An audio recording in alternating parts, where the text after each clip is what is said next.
Implementation of directive principles. संविधान लागू हुआ और संविधान के लागू होते ही सरकार ने बहुत सारे स्टेप्स लिए इन डायरेक्टिव्स को इम्प्लीमेंट करने के लिए। एक तो एक बॉडी बनाई गई, प्लानिंग कमीशन। इसको एस्टेब्लिश किया गया था 1950 में। इसके चेयरमैन होते थे पीएम।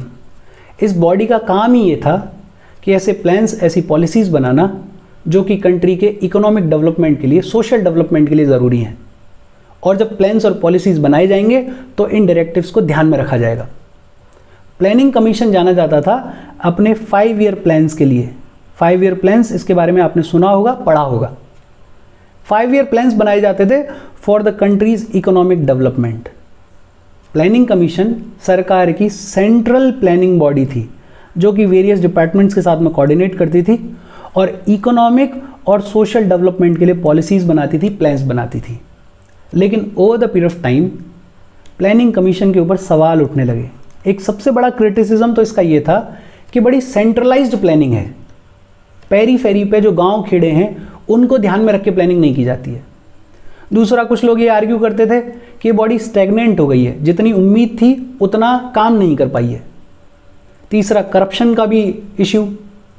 तो फाइनली 2015 में प्लानिंग कमीशन को रिप्लेस किया गया और एक नई बॉडी बनाई गई, NITI Aayog, national institution for transforming India. और नीति आयोग सरकार का एडवाइजरी थिंक टैंक है। नीति आयोग 5 ईयर प्लान्स तो नहीं बनाता है, एजेंडाज या डॉक्यूमेंट्स इश्यू करता है, जैसे 3 ईयर एजेंडा या स्ट्रेटजी फॉर इंडिया एट 75। ऐसे डॉक्यूमेंट्स इश्यू किए जाते हैं जिनमें बात की जाती है कि किस तरह से कंट्री को डेवलप करना है सोशली, इकोनॉमिकली। नीति आयोग में बॉटम अप अप्रोच को फॉलो किया जाता है कि नीचे से ऊपर तक बात जाएगी, सेंट्रलाइज्ड प्लानिंग नहीं है। इनका विजन है मैक्सिमम गवर्नेंस, मिनिमम गवर्नमेंट। और नीति आयोग प्रमोट करता है कोऑपरेटिव फेडरलिज्म को।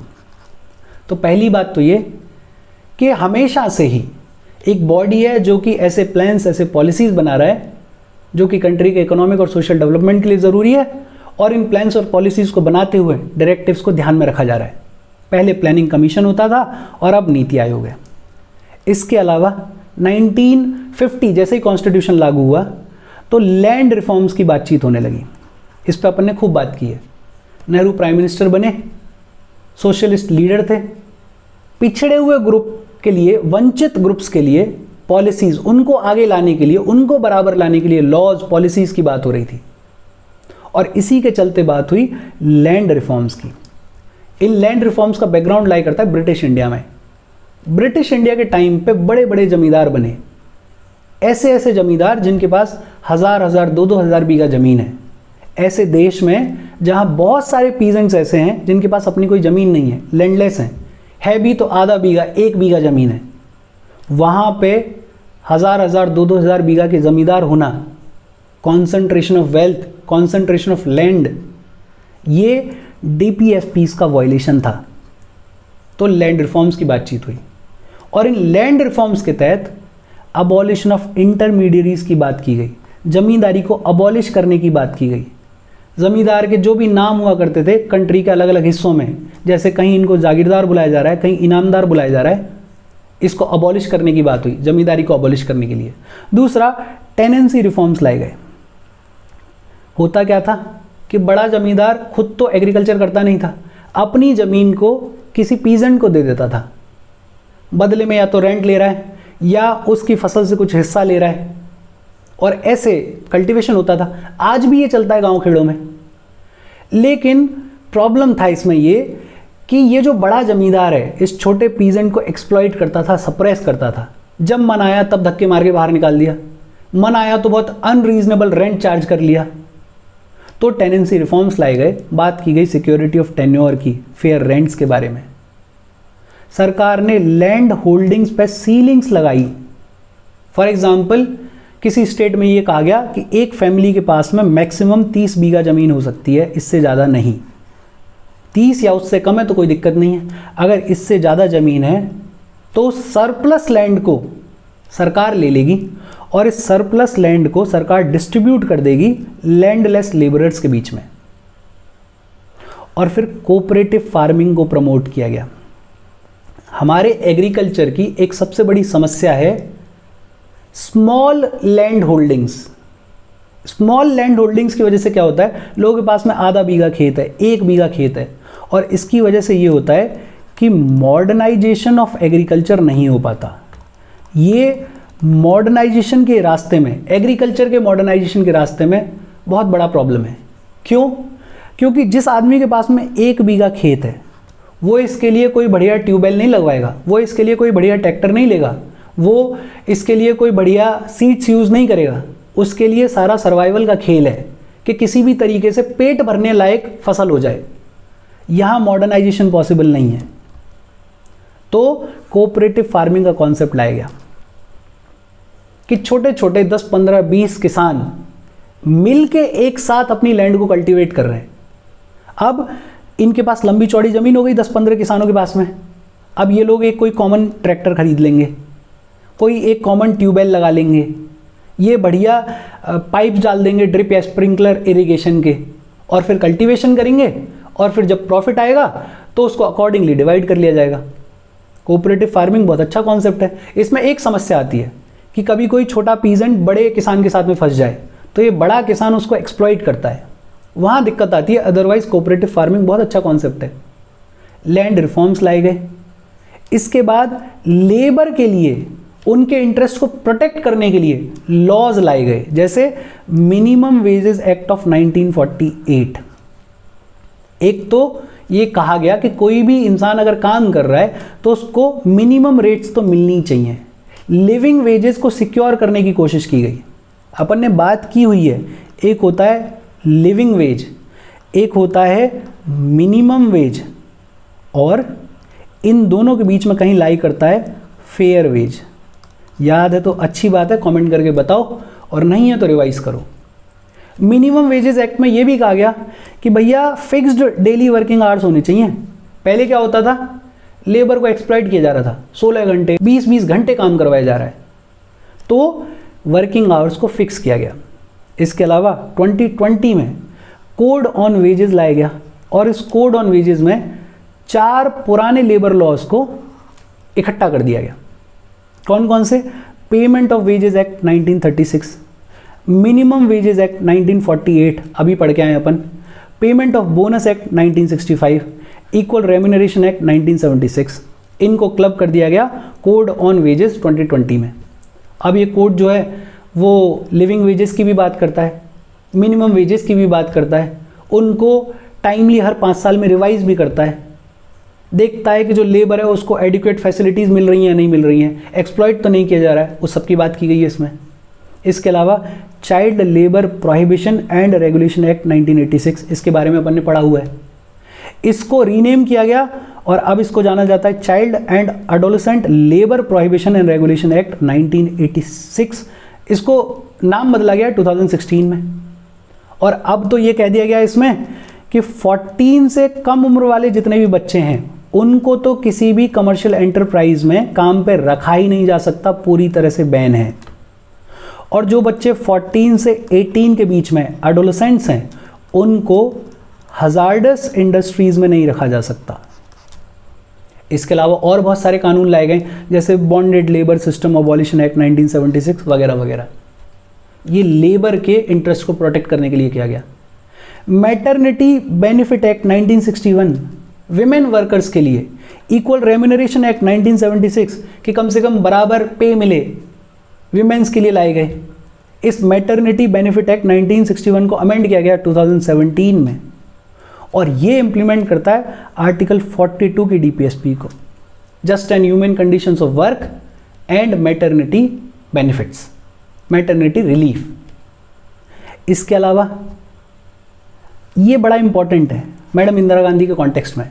मैडम इंदिरा गांधी की जब भी बात होती है तो ज़्यादातर लोग उनको 2 चीज़ों की वजह से जानते हैं। एक तो बांग्लादेश के फॉर्मेशन की वजह से पूरा देश जानता है कि हाँ यार बांग्लादेश को फॉर्म किया। दूसरा, थोड़ी और जानकारी होगी तो लोग कहते हैं कि हाँ एक ऑपरेशन ब्लू स्टार किया था पंजाब में। लेकिन मैडम गांधी की इंपॉर्टेंस इन 2 चीज़ों से बहुत ज़्यादा है। उन्होंने बहुत सारे ऐसे काम किए हैं जिनके लिए उनको अप्रिशिएट किया जाना चाहिए, जैसे nationalisation of 14 leading commercial banks 1969 में। पहले क्या होता था कि कमर्शियल बैंक्स बड़े लोगों को तो लोन्स दे देते थे, छोटे फार्मर्स को या छोटे इंडस्ट्रीज़ वालों को या ऐसे जिनको आज अपन MSMEs वाले बोलते हैं, उनको लोन नहीं देते थे, पैसा नहीं देते थे। कमर्शियल बैंक्स को लगता था कि ये छोटा आदमी पैसा लौटाएगा नहीं, बड़ा आदमी तो पैसा लौटा देगा, जबकि अपना एक्सपीरियंस उल्टा है कि छोटे आदमी को तो कम से कम पकड़ा जा सकता है, बड़ा आदमी 15,000 20,000 करोड़ लेके भाग जाएगा। ये लोग लोन्स नहीं देंगे तो जो छोटा किसान है, जो छोटा इंडस्ट्रियलिस्ट है, वो कैसे ग्रो करेगा? इकोनॉमिक डेवलपमेंट नहीं होगा, सोशल डेवलपमेंट नहीं होगा, तो फिर इनइक्वालिटीज़ कैसे खत्म होंगी, ये डायरेक्टिव्स कैसे इंप्लीमेंट होंगे? तो बेहद इंपॉर्टेंट था इन कमर्शियल बैंक्स को नेशनलाइज करना, मैडम गांधी ने किया।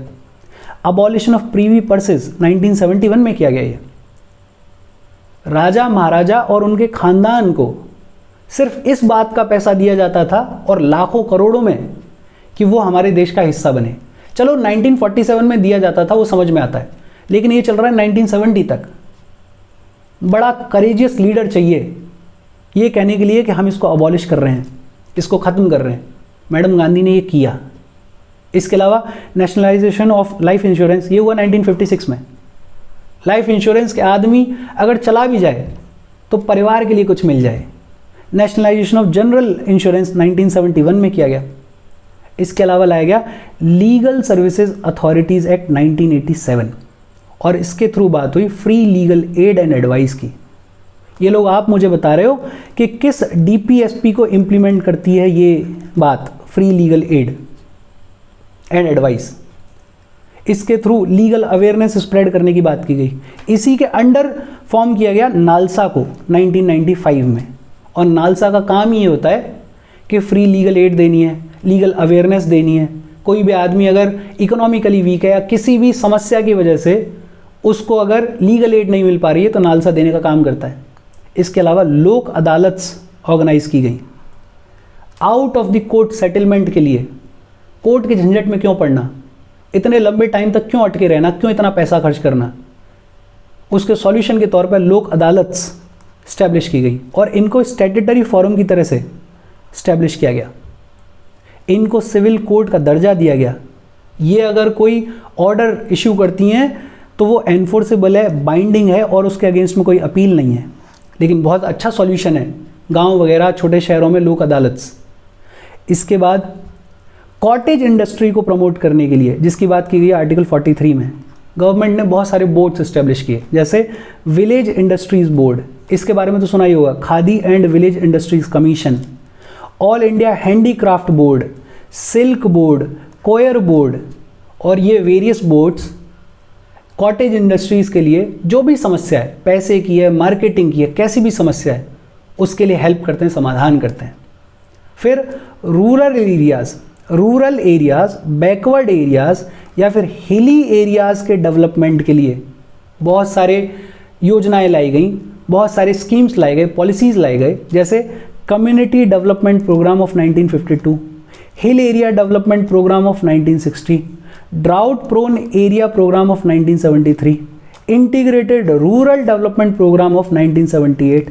इसके अलावा बहुत सारी योजनाएं लाई गई, जैसे जवाहर रोजगार योजना या फिर प्रधानमंत्री Gram Swasthya Yojana, national rural health mission, right to work दिया गया, NREGA 100 days of guaranteed work. लेकिन एक एडवाइस है कि इनसे ज़्यादा फोकस करना जो करंट गवर्नमेंट कर रही है, जो करंट गवर्नमेंट पॉलिसीज़ ला रही है, स्कीम्स ला रही है, उन पे ज़्यादा फोकस करना। ये याद रह जाती तो अच्छी बात है, इनको कोट कर दोगे तो अच्छी बात है, लेकिन जो करंट है उनको तो याद रखना ही है। इसके अलावा आर्टिकल 48A में बात की गई थी कि हमें एनवायरनमेंट को प्रोटेक्ट करना है, वाइल्ड लाइफ को प्रोटेक्ट करना है, फॉरेस्ट को प्रोटेक्ट करना है। उसके लिए भी सरकार एक्ट्स लेकर आई, जैसे wildlife protection act of 1972, forest conservation act of 1980, central और state pollution control boards establish किए गए, नेशनल फॉरेस्ट पॉलिसी, जिसमें बताया जाता है कि कितना फॉरेस्ट चाहिए, किस तरह से हम हार्म कर रहे हैं फॉरेस्ट को, प्रोटेक्शन की बात की गई है, मेजर्स की बात की गई है। आर्टिकल 48 जो कि बात करता है मॉडर्नाइजेशन ऑफ एग्रीकल्चर की, सरकार खूब सब्सिडी देती है, सीड्स देती है, फर्टिलाइजर्स देती है, इरिगेशन की फैसिलिटीज़ की बातचीत करती है, ड्रिप स्प्रिंकलर इरिगेशन की बातचीत हो रही है, एनिमल हस्बेंड्री को प्रमोट करने के लिए बहुत सारे स्कीम्स चला रही है सरकार। तो मॉडर्नाइजेशन ऑफ एग्रीकल्चर पे भी सफिशिएंट काम कर रही है सरकार। इसके अलावा पंचायती राज सिस्टम, इसको अपन बहुत डिटेल में पढ़ेंगे आगे चलते हुए। 73rd कॉन्स्टिट्यूशनल अमेंडमेंट एक्ट 1992 के थ्रू लाया गया। आर्टिकल 40 में बात की गई थी ऑर्गेनाइजेशन ऑफ विलेज पंचायत्स की, उसी डीपीएसपी को इंप्लीमेंट करता है पंचायती राज सिस्टम। 3 टियर पंचायती राज सिस्टम है हमारी कंट्री में, at village level, block level and district level. 73rd और 74th कॉन्स्टिट्यूशनल अमेंडमेंट एक्ट अपन बहुत ढंग से पढ़ेंगे। SC, ST और वीकर सेक्शंस के लिए ये अपन ने पढ़ा है अनटचेबिलिटी ऑफेंसेस एक्ट 1955, आर्टिकल 17 के टाइम पे पढ़ा था। इसी का अब नाम बदल दिया गया है और नाम रखा गया है protection of civil rights act. इसके अलावा schedule caste and schedule tribe prevention of atrocities act 1989, इसके बारे में भी अपन ने बात की है। अच्छा, बहुत important 65th constitutional amendment act लाया गया 1990 में, और इसके through national commission for schedule caste and schedule tribes establish की गई। इस बॉडी का काम था कि शेड्यूल कास्ट और शेड्यूल ट्राइब्स की समस्याओं को सुनना और उनका समाधान देना। लेकिन कुछ सालों के बाद में ये फील हुआ कि यार शेड्यूल कास्ट और शेड्यूल ट्राइब्स, इनकी समस्याएं भी अलग हैं और इनकी समस्याओं को सुनने के लिए, सॉल्यूशन के लिए 2 अलग बॉडीज़ बननी चाहिए। तो फिर लाया गया 89th constitutional amendment act of 2003, और इसके थ्रू इस बॉडी को बाइफर्केट किया गया और 2 बॉडीज़ बनाई गई। एक बनाई गई national commission for schedule caste और दूसरी बनाई गई national commission for schedule tribe. ये SC, ST और वीकर सेक्शन को ध्यान में रख के किया गया। बैकवर्ड क्लासेस के लिए भी किया गया। 2018 में अमेंडमेंट लाया गया 102nd अमेंडमेंट, और इसके through national commission for backward classes को कॉन्स्टिट्यूशनल स्टेटस दे दिया गया। इससे पहले ये स्टैट्यूटरी बॉडी हुआ करती थी, इसको कॉन्स्टिट्यूशनल स्टेटस दिया गया 2018 में। इसके अलावा भी नेशनल कमीशन फॉर माइनॉरिटीज़ है 1993 से, नेशनल कमीशन फॉर वीमेन है 1992 से, national commission for protection of child rights है 2007 से, और ये तो बड़ा लेटेस्ट है, अपने को पता है 2019 में 103rd अमेंडमेंट लाया गया और उसके थ्रू इकोनॉमिकली वीकर सेक्शन को 10% का रिजर्वेशन दिया गया। क्रिमिनल प्रोसीजर कोड 1973 के थ्रू जुडिशरी और एग्जीक्यूटिव को सेपरेट किया गया। इससे पहले क्या होता था, कलेक्टर या फिर तहसीलदार वो जुडिशियल फंक्शन भी परफॉर्म करता था और एग्जीक्यूटिव फंक्शन भी परफॉर्म करता था, और इसकी वजह से मिसयूज ऑफ पावर के चांसेस रहते थे। तो क्रिमिनल प्रोसीजर कोड के तहत जुडिशरी और एग्जीक्यूटिव को सेपरेट किया गया। इसके बाद 1951 का एक्ट बात करता है ancient and historical monument and archaeological sites remains act. Article 49 में बात की गई थी कि जो भी आर्टिस्टिकली या हिस्टोरिकली इंपॉर्टेंट मॉन्यूमेंट्स हैं, ऑब्जेक्ट्स हैं, प्लेसेस हैं, उनको कंजर्व करना है, उनको बचाना है। उसके लिए लाया गया 1951 का एक्ट। हमारे यहाँ पे बहुत सारे प्राइमरी हेल्थ सेंटर्स चलते हैं, हॉस्पिटल्स चलते हैं, सरकारी हॉस्पिटल्स चलते हैं, बहुत सारी स्कीम्स चलती हैं, बहुत सारी डिसीजेस को इरेडिकेट करने के लिए, कंट्रोल करने के लिए, ख़त्म करने के लिए। काउ स्लॉटर के लिए लॉज हैं, लिक्वर प्रोहिबिशन की बात होती है, कई स्टेट्स में प्रोहिबिटेड है जैसे गुजरात, बिहार। ओल्ड एज के लिए, असिस्टेंस के लिए बहुत सारे स्कीम्स चलते हैं, पेंशन के, मदद के, डिसीजेस के रिगार्डिंग।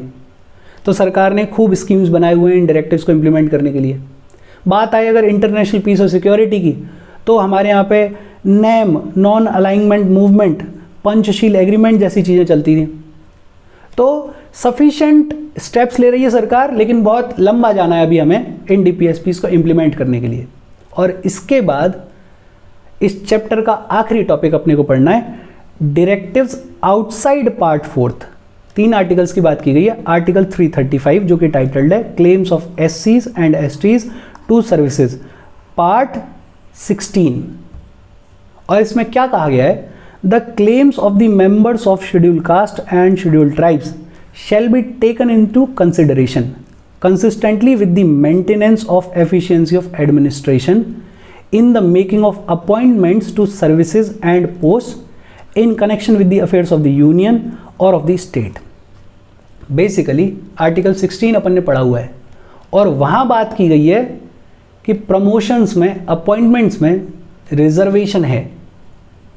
उसी को यहाँ पे कहा गया है आर्टिकल 335 में कि किसी भी यूनियन, किसी भी स्टेट की सर्विस में, पोस्ट में अपॉइंटमेंट के दौरान जो भी शेड्यूल कास्ट का, शेड्यूल ट्राइब का क्लेम है उसको एडिक्वेटली कंसिडर किया जाए। बहुत सिंपली। इसके बाद आर्टिकल 350A जो कि टाइटल्ड है facilities for instruction in mother tongue at primary stage, part 17। और इसमें यह कहा गया कि every state and every local authority within the state to provide adequate facilities for instruction in the mother tongue at the primary stage of education to children belonging to linguistic minority groups, कि state को और उसकी local authorities को facilities provide करनी चाहिए linguistic minority groups के बच्चों को प्राइमरी स्टेज तक मदर टंग में इंस्ट्रक्शंस मिलें, ताकि वो मदर टंग को सीखें, ताकि उन लिंग्विस्टिक माइनॉरिटी ग्रुप्स के कल्चर को प्रिजर्व किया जा सके, उस लैंग्वेज को बचाया जा सके। प्रेसिडेंट को भी बोला गया द प्रेसिडेंट में issue such directions to any state as he considers necessary और proper for securing the provisions of such facilities. कि प्रेसिडेंट भी इंस्ट्रक्शंस इश्यू कर सकते हैं इन फैसिलिटीज को सिक्योर करने के लिए। और तीसरा आर्टिकल, आर्टिकल 351 जो कि टाइटल्ड है directives for the development of Hindi language. ये बोला गया कि यूनियन की ड्यूटी है to promote the spread of Hindi language and to develop it so that it may serve as a medium of expression for all the elements of composite culture of India। कि Hindi language को promote करने की duty है union की। और इसके साथ ये चैप्टर खत्म हो गया। डाउट हो तो please comment. Thank you very much.